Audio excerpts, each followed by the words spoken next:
حفظ القيادة السورية على أرواح مواطنينا وأمن بلدنا. Assad does not have significant military capability. إذا قتلونا مع اليابان يحددنا.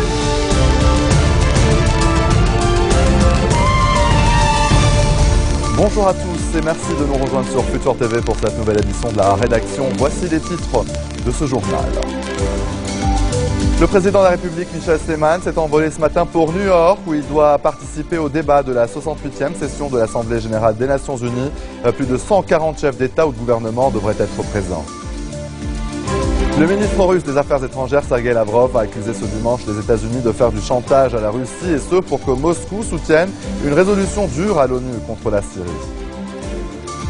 Plus d'1 millier de personnes ont été évacuées du centre commercial Westgate de Nairobi, pris d'assaut hier par des islamistes somaliens. Les forces spéciales ont lancé une opération pour déloger les hommes armés qui sont toujours retranchés avec leurs otages. Et à suivre également dans ce journal, un attentat meurtrier a frappé Peshawar dans le nord-ouest du Pakistan ce dimanche devant une église chrétienne faisant au moins 50 morts et une centaine de blessés.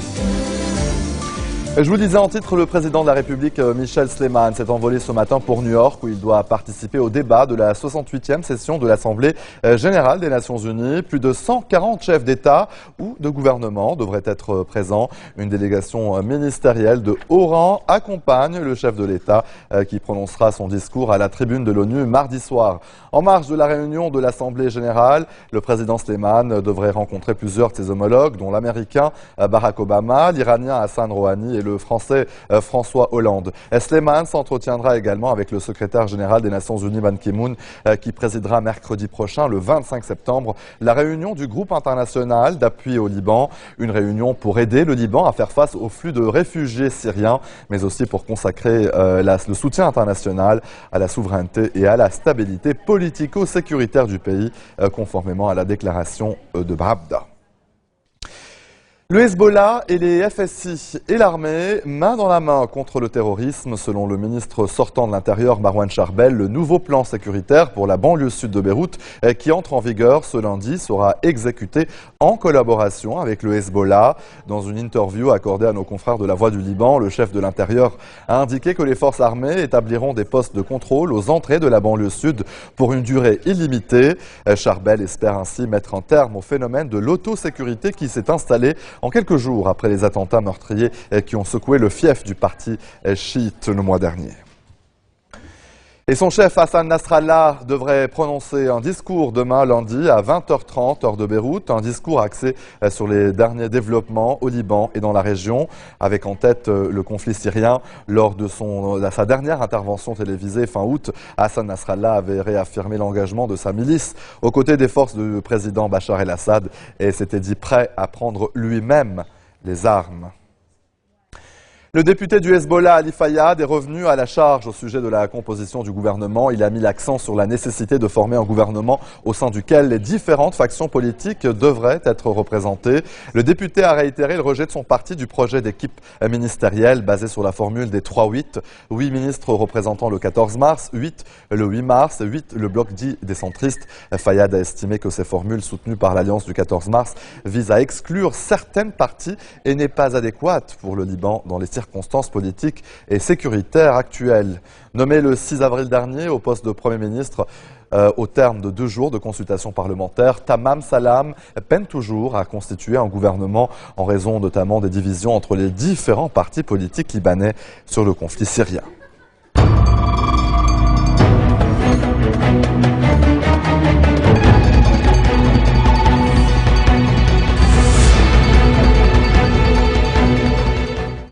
Le ministre russe des Affaires étrangères, Sergei Lavrov, a accusé ce dimanche les États-Unis de faire du chantage à la Russie, et ce pour que Moscou soutienne une résolution dure à l'ONU contre la Syrie.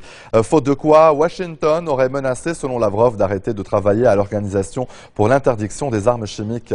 Le chef de la diplomatie russe a par ailleurs reproché à l'Occident d'être aveuglé par l'idée d'un changement de régime en Syrie, réaffirmant que l'objectif de Moscou était de résoudre le problème des armes chimiques en Syrie. L'inventaire remis par la Syrie de son arsenal chimique à l'Organisation pour l'interdiction des armes chimiques a été bien accueilli à Washington, d'autant que Damas a remis son inventaire dans le délai imparti. La liste est plus complète que ce à quoi il s'attendait. Un premier pas encourageant, a estimé un membre de l'administration Obama, mais bien des obstacles subsistent. L'organisation a reporté une réunion qui devait avoir lieu à La Haye dimanche pour discuter du suivi de l'accord de Genève. Moscou et Washington divergent sur la façon de s'assurer que Damas ne triche pas. Les violences se poursuivent en Syrie. Un obus de mortier tiré par des rebelles s'est abattu ce dimanche dans le périmètre de l'ambassade de Russie, située dans le quartier de Mazra, au centre de Damas, selon l'Observatoire syrien des droits de l'homme, qui n'a pas pu préciser si ce tir a fait des dégâts ou des victimes. L'ambassade de la Russie avait été visée plusieurs fois dans le passé, mais c'est la première fois que le périmètre de la chancellerie est touché. De plus en plus de Syriens, hommes, femmes et enfants, quittent leur pays pour tenter d'échapper à la guerre qui fait rage. Plus de 400 d'entre eux ont été interceptés près des côtes siciliennes ces dernières heures. Une jeune passagère de 22 ans est morte au cours de la traversée de la Méditerranée. Une autre embarcation emportant 124 réfugiés syriens à son bord a été escortée dans la nuit de vendredi à samedi par les gardes-côtes italiens jusqu'à un port sicilien. Le nombre de réfugiés syriens arrivant sur les côtes italiennes n'a cessé d'augmenter dans les derniers mois. L'ONU parle de 3300 réfugiés depuis le début du mois d'août. Alors que de nombreuses Tunisiennes se rendraient en Syrie pour assouvir les besoins sexuels des combattants islamistes, le ministère tunisien de la Femme va mettre en place une campagne de sensibilisation pour lutter contre le phénomène de djihad du sexe. Si le ministère a constaté une multiplication du nombre de jeunes femmes partant pour la guerre sainte du sexe, il n'a pas apporté de précision sur le nombre de cas constatés. Le djihad du sexe permet des rapports sexuels hors mariage avec des partenaires multiples. Il est considéré par certains dignitaires salafistes comme une forme légitime de guerre sainte. Le ministère de l'Intérieur a récemment renforcé les contrôles dans les aéroports pour empêcher le départ de femmes et d'hommes suspectés de vouloir rejoindre la Syrie. Restez des nôtres au retour de la pause. Angela Merkel en route vers un troisième mandat de chancellerie.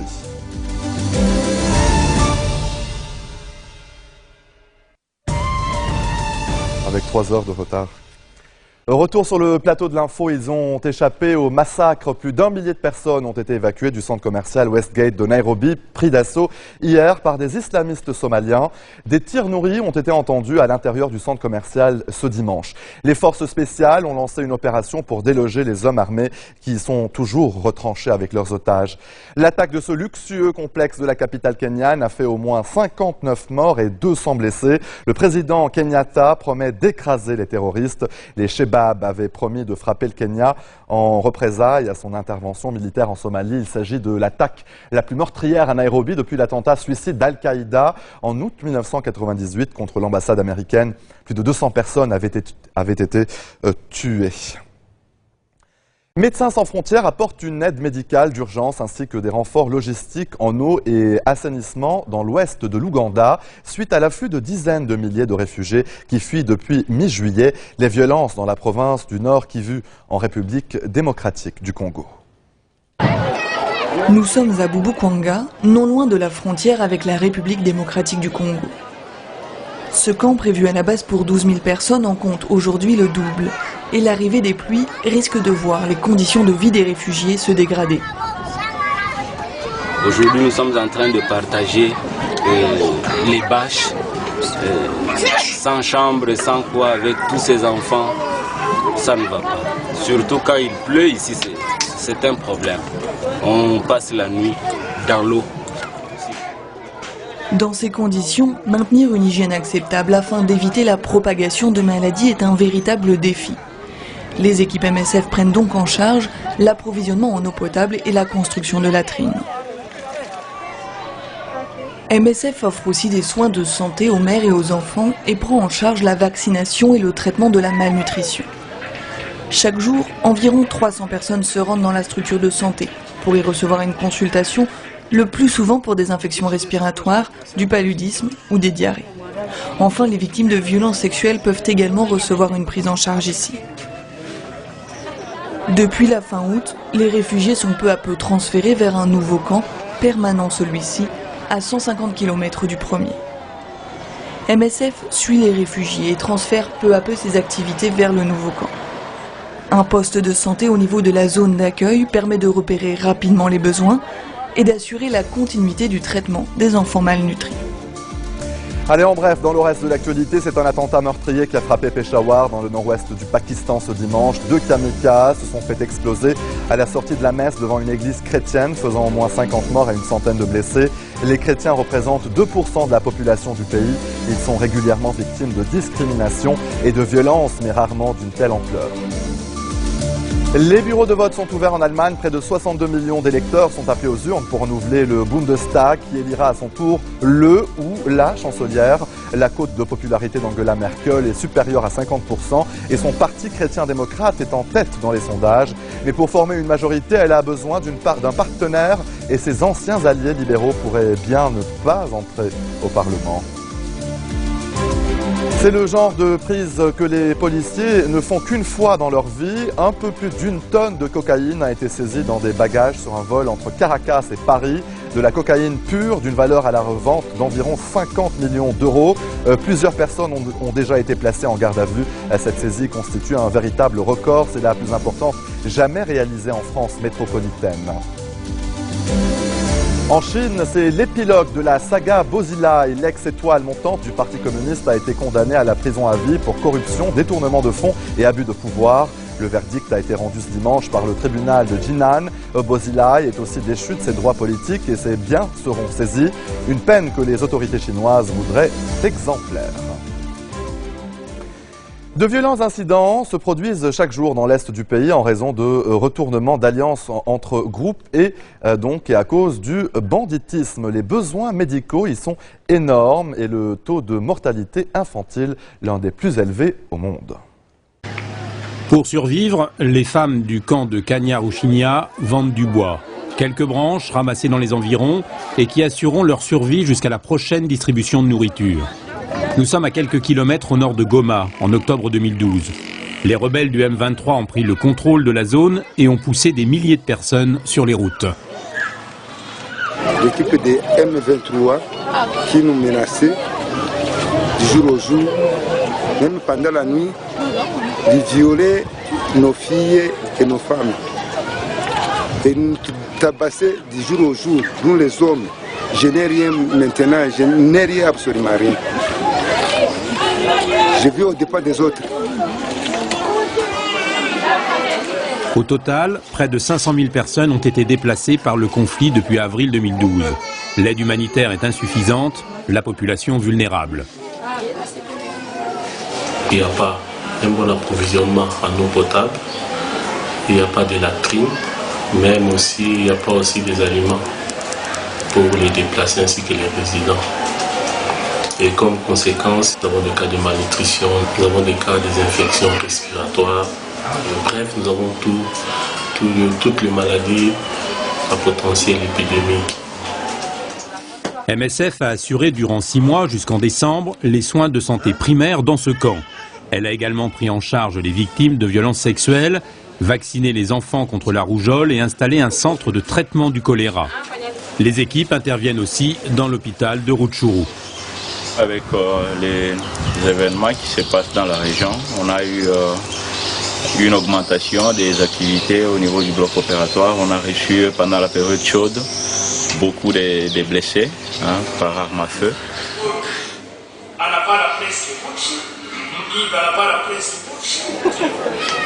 L'évolution du conflit ne cesse de brouiller les cartes. Fin 2012, le camp de Kanya-Rouchinia ferme. Un autre ouvre, à l'ouest de Goma cette fois. Les équipes MSF se déplacent avec les victimes du conflit. Et c'est ainsi que se referme cette édition. Voici tout de suite le rappel des titres qui ont marqué l'actualité de cette journée. Le président de la République, Michel Sleiman, s'est envolé ce matin pour New York où il doit participer au débat de la 68e session de l'Assemblée générale des Nations unies. Plus de 140 chefs d'État ou de gouvernement devraient être présents.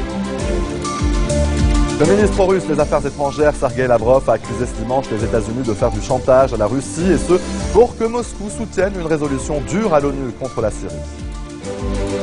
Plus d'1 millier de personnes ont été évacuées du centre commercial Westgate de Nairobi, pris d'assaut hier par des islamistes somaliens. Les forces spéciales ont lancé une opération pour déloger les hommes armés et qui y sont toujours retranchés avec leurs otages. Un attentat meurtrier a frappé Peshawar dans le nord-ouest du Pakistan ce dimanche devant une église chrétienne, faisant au moins 50 morts et une centaine de blessés. Merci de votre attention. Retrouvez-nous tous les jours à 16h40 heure de Beyrouth. Vous pouvez également nous suivre en ligne sur notre site web ou en téléchargeant notre application mobile. Excellente suite de programmes sur notre antenne et bon début de semaine à toutes et à tous.